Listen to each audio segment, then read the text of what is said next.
we didn't like to tell you, but you know Jerry's disappeared for a short while.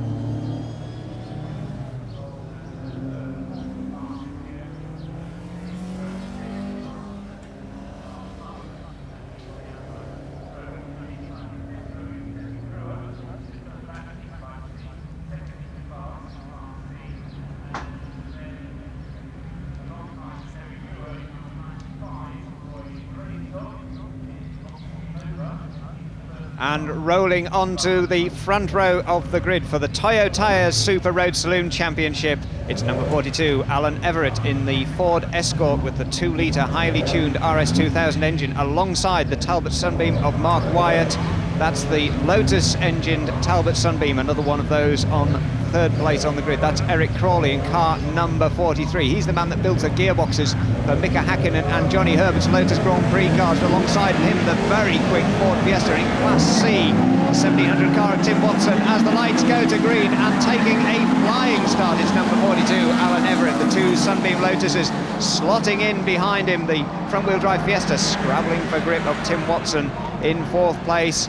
And he's in grave danger of being swamped by the Sunbeam Talbot of Vince Mitchell. Fifth through the first corner, Rich's corner for the first time, then up onto Sear corner, out onto the straight. These very quick cars running on the specialist Toyo tyres. The idea is that the championship is for road-going saloon cars with some modifications on those racing tyres. There are the Sunbeam Lotuses. That's Mark Wyatt in second place in his Sunbeam Lotus. Ahead of him, though, the old Mark 1 Ford Escort RS2000 of Alan Everett. From Dartford in Kent, Alan Everett on his way into the S's for the first time, ahead of the two Sunbeam Lotuses of Mark Wyatt and Eric Crawley. Mark Wyatt from Bristol, Eric Crawley from Norwich. Then the field of these road-going saloon cars heads down through the curve. Rob Minnis there in the Ford Fiesta, running sixth in the Class C. That's the class for up to 1600cc cars. Sunbeam Peugeot 205 GTI of Ian Ward heading the group down through Coram Curve, but at the head of the field it's still the Ford Escort RS2000 of Alan Everett heading Mark Wyatt and Eric Crawley down into the S's. Then behind them the battle of the Class C runners. That's Tim Watson and Vince Mitchell, the Ford Fiesta and the Sunbeam Talbot in fourth and fifth place. A big sideways moment for one of the midfield runners there as this huge field streams around the Snetterton circuit. Starting lap 2 though, it's Alan Everett in the lead, but a challenge and through into the lead at Rich's corner. It's Eric Crawley, number 43 in the Talbot Sunbeam Lotus. The Escort's fighting back though as they head up to Sear. Onto the straight, the man who builds the gearboxes for the Lotus Formula One cars has obviously been taking some hints from Mrs. Herbert and Hakkinen as he heads into the lead of the race and starts to draw out a huge margin down the long Revet straight, reaching over 125 miles an hour, 7,000 RPM in top gear in the Sunbeam Lotus. And it's the second of the Sunbeam Lotuses challenging for second place, but now the battle for fourth place. The Ford Fiesta of Tim Watson coming under increasing pressure from the Class C Sunbeam Talbot. This is one of the ordinary Sunbeam Talbots, the 1800cc cars.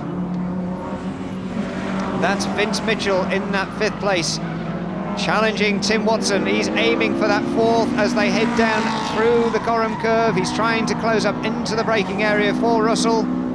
Both cars twitching and weaving right on the edge of adhesion, but the race leader's already at the Russell hairpin. And it's number 43, Eric Crawley, leading Alan Everett's Ford Escort. Then Mark Wyatt in the second of the Talbot Sunbeam Lotus. And a big sideways moment there, diving through to snatch that fourth place. Vince Mitchell in the Sunbeam TI, now ahead of the Ford Fiesta, driving absolutely on the limit as heading down into Rich's corner on the third lap of the race. It's still that Ford Escort in second place. This is the battle for fourth place. The Sunbeam Talbot of Vince Mitchell heading the Ford Fiesta of Tim Watson, but out at the head of the field it's Eric Crawley in the Talbot Sunbeam.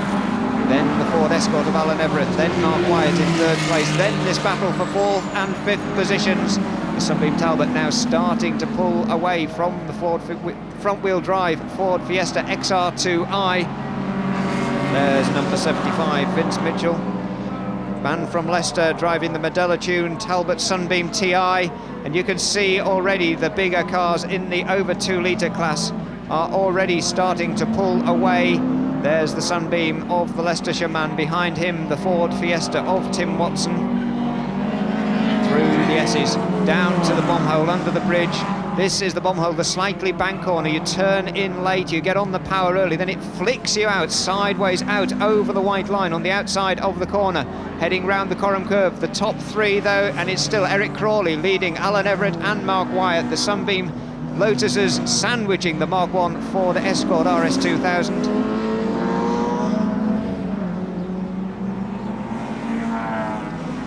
Coming up to end the 3rd lap, crossing the line, it's still Eric Crawley from Mark Wyatt, then Alan Everett, then the battle for 4th place between Vince Mitchell and Tim Watson. The field now starting to spread as the cars head through. 28 starters and all the cars still going at the moment, crossing the line in 5th position. It's the Peugeot 205, Paul Berman's. Then we've got Toyotas, Vauxhall Novas, Ford Escorts, everything you can imagine, Mitsubishi Lancers, all sorts of cars down the field here. Coming into the pits though, sadly the first retirement of the race, the little Mini Cooper S of Peter Moore, so he is out of the reckoning. But at the head of the field still, as Peter Moore limps into the pit lane, smoking slightly, the Mini Cooper S, it's still number 43, perfect reliability for Eric Crawley, the local driver in the Peugeot Talbot Sunbeam Lotus, heading the field. This is the man who had 2 cars prepared, one for him, one for his brother. This is one of the cars, the other car now in the hands of the 3rd place man, Alan Everett. I beg your pardon, the 3rd place man, Mark Wyatt, in number 39. The 2 cars originally prepared for 2 brothers, now the leading car in the hands of Eric Crawley, the 2nd place Ford Escort driven by Alan Everett. Heading through the field, another of the Sunbeam Talbot TIs, that's car number 39. Mark Wyatt running in 3rd place. It's still the 2 Sunbeam Lotuses sandwiching the Ford Escort as they cross the line to start the 5th of the laps. Car 75 crosses the line, that's Vince Mitchell from Tim Watson's Ford Fiesta. Then we've got another gap, and then the Peugeot 205, but closing on the race leader, closing on car 43, that's Eric Crawley, is the Ford Escort of Alan Everett, but accelerating onto the straight. The power of that Lotus engine in the Sunbeam obviously proving the point and stretching out his lead again as they head down the Revett straight.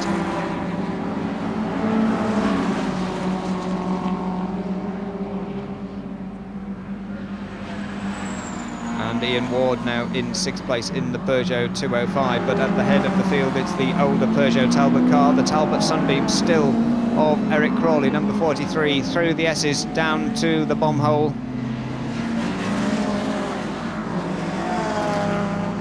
Then in 2nd place it's the Ford Escort, the pre-1974 spec Ford Escort RS2000 Mark 1. That's the car driven by the Dartford man, the Ford Escort RS2000 of Alan Everett.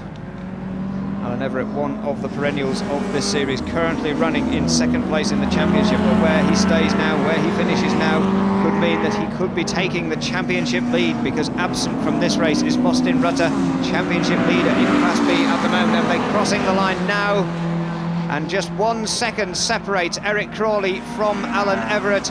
And the Escort again closing through the twisty bits. The suspension of the Escort seems to work better than the Sunbeam, but as soon as Eric Crawley gets onto the straight, just watch the power of that Sunbeam Lotus take him down the Revett straight. There goes the Sunbeam, dropping back again Alan Everett's Ford Escort.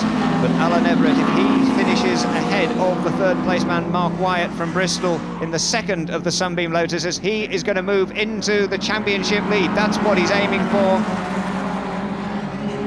He's heading down into the S's. Again, the Escort closes up under braking. The first 3 are through. That's Crawley, Everett and Wyatt. Then the 4th place car of Vince Mitchell. Then in 5th place the Ford Fiesta number 62, there Vince Mitchell in the 75 car, the Sunbeam Talbot TI.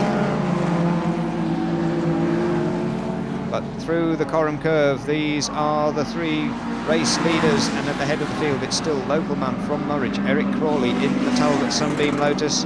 Closing up again, just look at him diving in on the tail of the Sunbeam through the Russell Bend. It's that second place Ford Escort, the Kent driver Alan Everett closing up, but again the power of the Sunbeam telling, but not so much this time.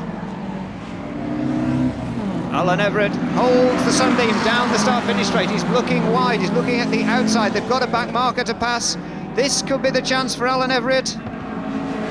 No, closing the door. The experienced Eric Crawley is not going to give away that easily. He knows he's got the pace down the straight, so the Ford Escort driver has to be content with second place, but again closing up on the brakes going into Sear Corner. This is the corner that controls the speed down the long Revet straight, nearly a mile flat out in top gear, and this time the Escort is holding him. Now whether that's a problem in the Sunbeam Lotus or whether it's just a demon move by Alan Everett, but he's got up alongside. He's going to have to go the long way round into the S's. Is he going to be able to do it? He's done it. So through into the lead, the Kent driver Alan Everett in the Escort RS2000 timed his move to perfection, got the run down the straight right around the outside of Eric Crawley. What a piece of driving. Now the question is Eric Crawley going to hold on to that second place? Mark Wyatt, of course, in the second of those Sunbeam Lotuses, is trying very hard. And let's have another look at that overtaking manoeuvre. Getting the slingshot onto the straight. Alan Everett had lulled over 2 or 3 laps Eric Crawley into a sense of security. This time he got it absolutely right. Stormed right away round the long way, right around the outside, and on lap 6 of the race takes the lead.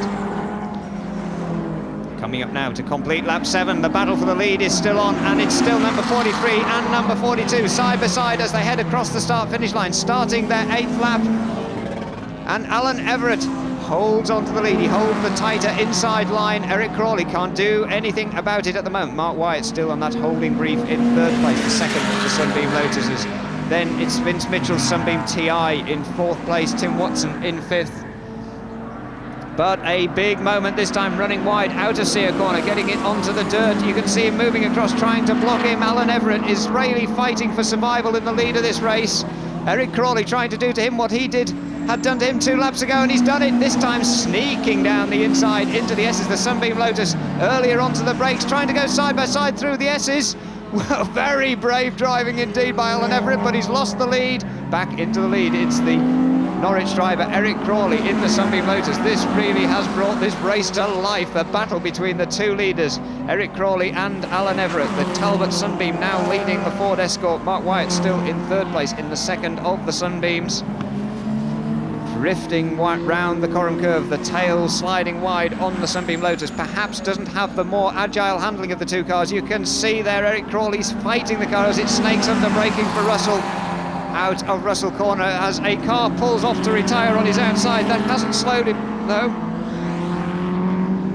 And it's still Alan Everett in pursuit in 2nd place as they come across the line to complete the 8th lap, start the 9th lap. 2 laps remaining, and it's still Eric Crawley from Alan Everett, then Mark Wyatt, then behind them Vince Mitchell in the Sunbeam Talbot still in 4th place. The Ford Fiesta of Tim Watson in 5th, Ian Ward in the Peugeot in 6th. But all eyes are on this battle for the lead, and it's number 43, Eric Crawley in the Talbot Sunbeam, passing a back marker that hasn't slowed him too much going onto the straight, so no chance of Alan Everett to take advantage of that. Meanwhile, number 98, Shane Golding's Vauxhall Astra out of the race at Russell, parked on the grass. Disappointment for him.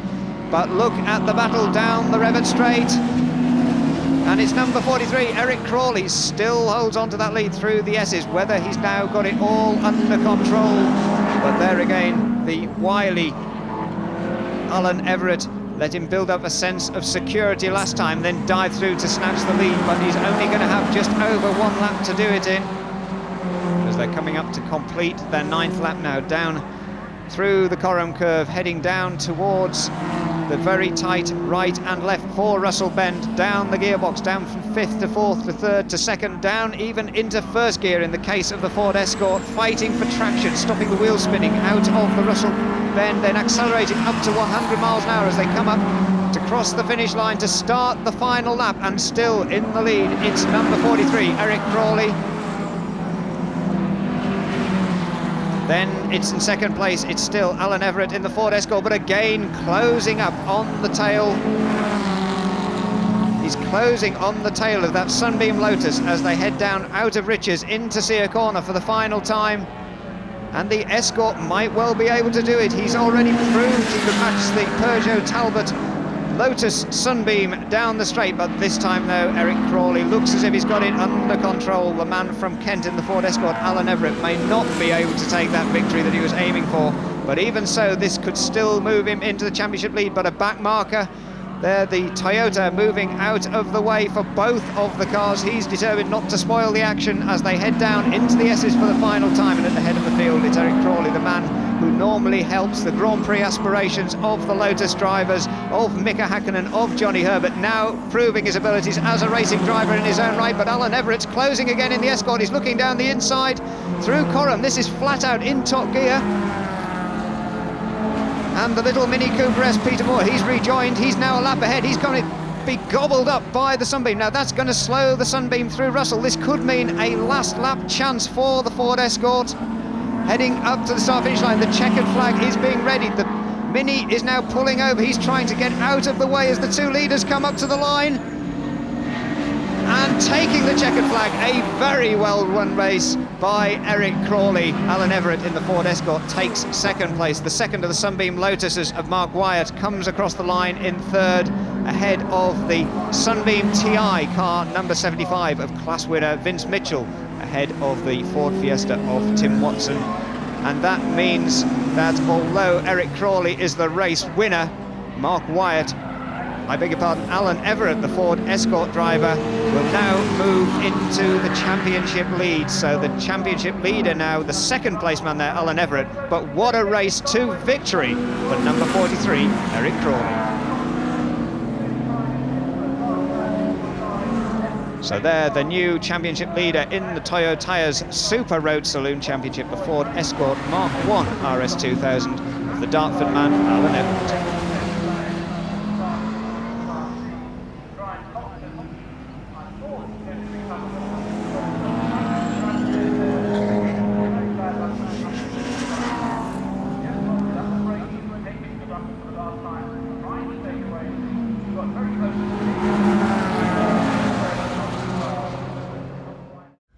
Eric, Alan, great race. Tell us a little bit about it from your point of view. I didn't get a very good start and Alan got away, so I thought I'd keep up an eye on him and see where I could get past. And I managed to slip through just on the top straight here. So I had the horsepower advantage, but Alan had the handling. Yeah. So from then on it was just a matter of trying to keep it straight in the corners and keep in front of him on the straights. Did you believe right to the end that you might get by him? I got by him once, but I made a mistake going onto the back straight, and he had the run into the straight, had better exit speed coming into the S's down the corner here. Excellent, it was a good race. Is this the way you two normally contest, or aren't you out that often? We're not out that often, but when we are out, we seem to be pretty close to each other, so it's good fun to drive. So it's a learning process for you. You won't make the same mistake again? We'll always make mistakes, and that's what makes it fun. Good, well done, fine race. Thank you very much. How many points did we have going into this one? No, 16 was it? 16-point lead. Yeah. So only up by a couple again now, probably. Yeah, you're right. Okay. So Vince, what was that race like from your point of view? Great. We lost a bit in practice. We were 2nd in class. I had a tyre problem, which we sorted, and obviously worked well. Changed the jets. It was running a lot better. It was a different car in the race. Great. So these two were dicing in front of you, but nevertheless you're in a strong position as far as the championship's concerned. Yes, it was between me and Tim, and we came into Russell's and I managed to get on the inside of him. I've just reworked the brakes, and the brake was superb all through the race. So I could outbrake him into Russell's and just went on to win from there. Tell me how much time you guys in this class spend actually on cars and racing during the course of a season? Lots of time, as my girlfriend would say. Quite a lot of time. Most of the week is probably in the workshop, doing one thing. No, it's to strip down all the brakes and everything, and so it's A1 again when you come to the next meeting. And how much is it costing you overall? We were talking about this last night. Quite a lot. It's Toyo's is where you can put as much as you like into it. You can come in and race a car with low budget with no problem. If you want to be competitive, obviously you have to spend that little extra money and time to get near the top. But it's paying off for you at the moment? Yes. Well done. Thank you.